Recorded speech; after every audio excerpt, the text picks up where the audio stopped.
랜선 교회에 오신 것을 환영합니다. 안녕하세요. 슬기로운 신앙생활, 매일 하나님과 친밀한 교제를 나누는 묵상, 메밀묵 한정민 목사입니다. 선한 사마리아인 법이라는 것이 있습니다.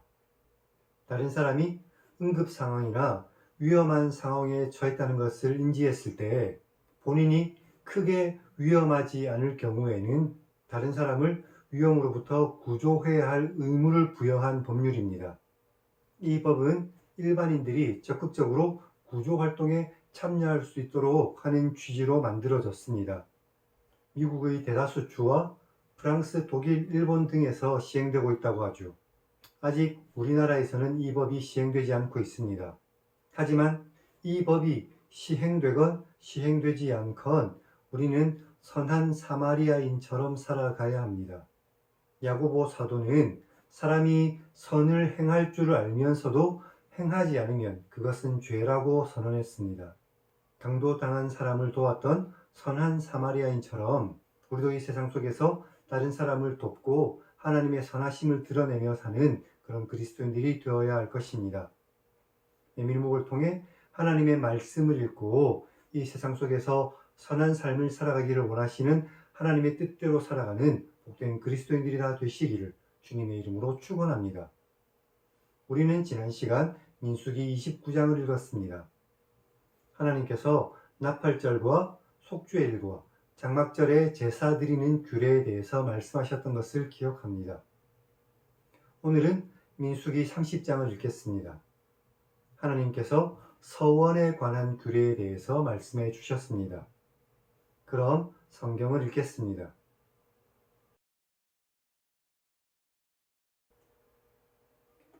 모세가 이스라엘 자손 각 지파의 수령들에게 말했습니다. 여호와의 명령이 이러하다.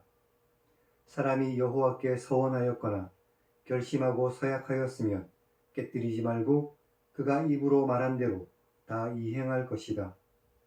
또 여자가 만일 어려서 그 아버지 집에 있을 때에 여호와께 서원한 일이나 스스로 결심하려고 한 일이 있는데 그의 아버지가 그의 서원이나 그의 결심한 서약을 듣고도 그에게 아무 말이 없으면 그의 모든 서원을 행할 것이고 그가 결심한 서약을 지켜야 할 것이다. 그러나 그의 아버지가 그것을 듣고 허락하지 않으면 그의 서원과 결심한 서약을 이루지 못할 것이니 그의 아버지가 허락하지 않았기 때문에 여호와께서 사하실 것이다. 또 혹시 남편을 맞을 때에 서원이나 결심한 서약을 경솔하게 그의 입술로 말했는데 그의 남편이 그것을 듣고 그 듣는 날에 그에게 아무 말이 없으면 그 서원을 이행할 것이고 그가 결심한 서약을 지켜야 할 것이다. 그러나 그의 남편이 그것을 듣고 허락하지 않으면 그 서원과 결심하려고 경솔하게 입술로 말한 서약은 무효가 될 것이니 여호와께서 그 여자를 사하실 것이다. 과부나 이혼당한 여자의 서원이나 그가 결심한 모든 서약은 지켜야 할 것이다. 부녀자가 혹시 그의 남편의 집에서 서원을 했거나 결심하고 서약을 했는데 그의 남편이 그것을 듣고도 아무 말이 없고 금하지 않으면 그 서원은 다 이행할 것이고 그가 결심한 서약은 다 지켜야 할 것이다.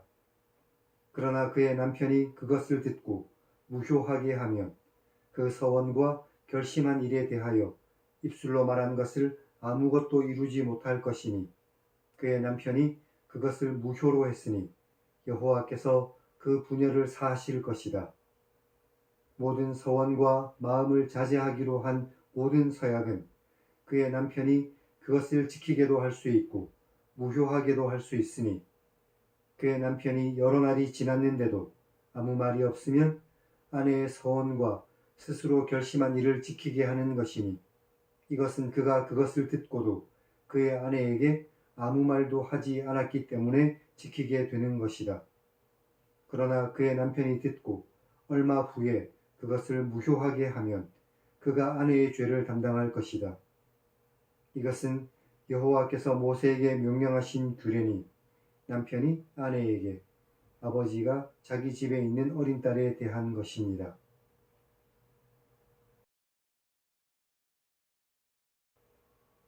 오늘은 여기까지 읽었습니다. 하나님께 서원했다면 그것은 반드시 지켜야 했습니다. 그래서 하나님께 경솔하게 서원하는 것은 어리석은 일입니다. 가끔 찬양 집회나 부흥회에서 선교사나 또 다른 헌신으로 서원하게 하는 경우가 있습니다. 그런데 순간의 감정으로 하나님께 서원하는 것은 경계해야 합니다. 3절부터는 여성들의 서원에 대해서 말씀하십니다. 여성들의 서원을 아버지나 남편이 허락하지 않을 수도 있었습니다. 이것은 아버지나 남편의 권위를 인정하는 의미도 있지만 여성들의 경솔한 서원을 막는 그런 의미도 있습니다. 9절에 보면 과부나 이혼한 여인처럼 혼자 사는 여인은 자신의 서원에 스스로 책임을 져야 했죠. 10절부터는 부부의 경우 서원하는 몇 가지의 규례에 대해서 말씀해 주셨습니다. 아마도 이런 규례들로부터 시간이 지나면서 더 많은 규례들이 율법 가운데 포함되었을 것입니다. 서원이나 맹세는 경솔히 하는 것이 아닙니다. 특히 하나님의 이름을 걸고 하는 맹세를 예수 그리스도께서는 완전히 폐지하셨습니다. 하나님과의 약속은 신실히 지켜져야 합니다. 하지만 혹시 그 약속을 지키지 못했다고 해서 낙담하거나 좌절하지 마시고 하나님께 나아가 기도하고 회개하십시오. 예수 그리스도께서 우리의 입술을 주장하시고 인도해 주실 것입니다. 그럼 하나님 1인칭 시점의 성경 읽기를 시청하시기 바랍니다.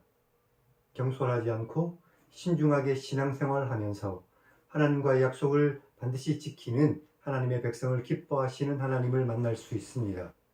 이 하나님 앞에 나아가 하나님과 맺은 약속을 신실하게 이행하면서 하나님의 기쁨이 되는 복된 그리스도인들이 다 되시기를 주님의 이름으로 간절히 축원합니다. 그럼 다음 시간에 뵙겠습니다.